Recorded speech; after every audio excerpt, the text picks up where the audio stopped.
Okay. I think the house has to be burnt to the ground. Yeah. Yeah, it's time to burn the house down.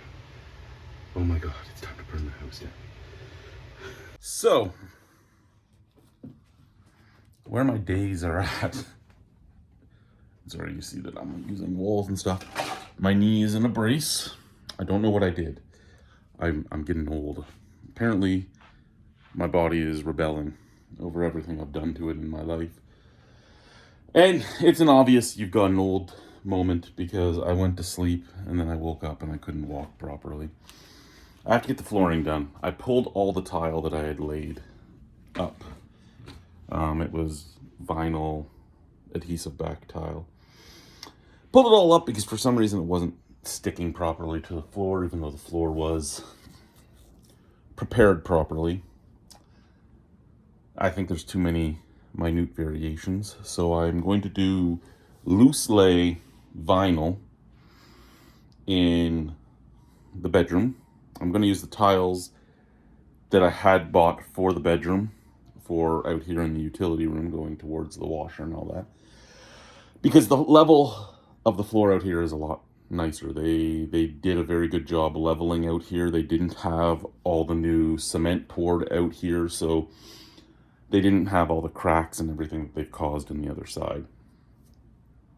I still have to lay another layer of cement, and then I have to go and grind the cement to smooth, and then mix up some topping compound and put the topping compound over.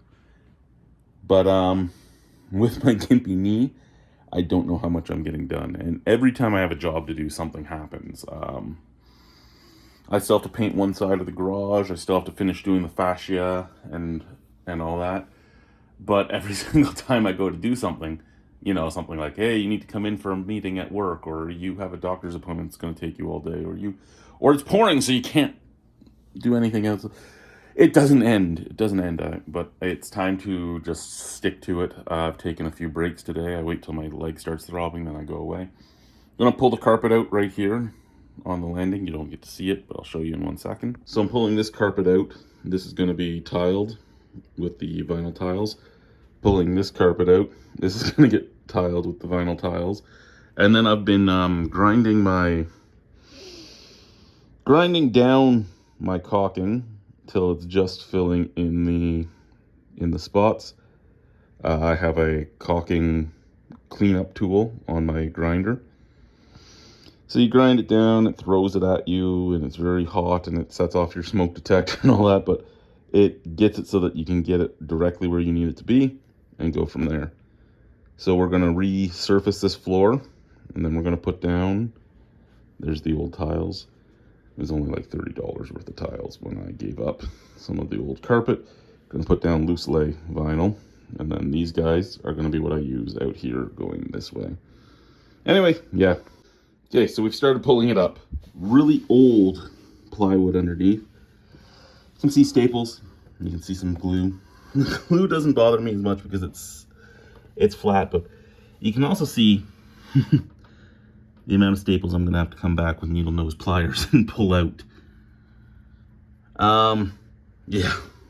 At least this time they didn't use quite as many staples, but I'm going to go get a pair of vice grips, I think, and start just tearing her up. Because my grip is slipping as I'm trying to not put pressure on my knee. Okay, so we have our pliers, we have our shop vac. I won't run the shop vac while we're doing this, but you'll notice that just off this line right at the front, we have 1, 2, 3, 4, 5, 6, 7 to get rid of, right? And then we have 1, 2, and it just keeps going. Staples everywhere. Like I said, because they use the glue on wood, the wood sucks a lot of it in, so I don't actually need to do anything. The glue can stay here. That's okay. But all the staples have to come off. So what I usually do for this, and I'm doing it left-handed, so we'll see if it works, is I take my needle nose pliers, just get them underneath, and slide up. And while it's still on the pliers, I just suck it up with the vacuum. So I'll have the vacuum on the whole time, and I'll just continue moving until I get over there. And then I'll vacuum it again, Then I'll mop it, and once it's dry, I'll start laying my tiles. All right, so I gotta put the nose on still, and then put the trim up so that you don't see that. And the shadow makes it look like it's dirty, it's fine. But the trim will make this look nice and clean, and then we're done. At least this part. I've only put 2 boards in to see what that would look like. And it looks like it's gonna be really nice when I'm done. And then I gotta do this with these tiles, but not with those ones. Those ones are garbage. Yeah. Okay, so I went with loose lay vinyl plank for the room. Mostly because loose lay is very easy to manipulate, especially if your floor is not perfectly level, because you can just pick it right back up and fix it. We've been pretty much spot on level all the way to here. Now you can see here all these cracks that are filled. This grinding disc that I have is magic, because I mean, this is what it looks like when you're just trying to fill the cracks, and then you take that grinding disc and you get it nice and level by grinding right down to the level area. It doesn't take off paint, but it will take off. I found out the silicone wheel will take off carpet glue, so that's great. So I've just been grinding it because it basically kills. I've been using my cordless grinder.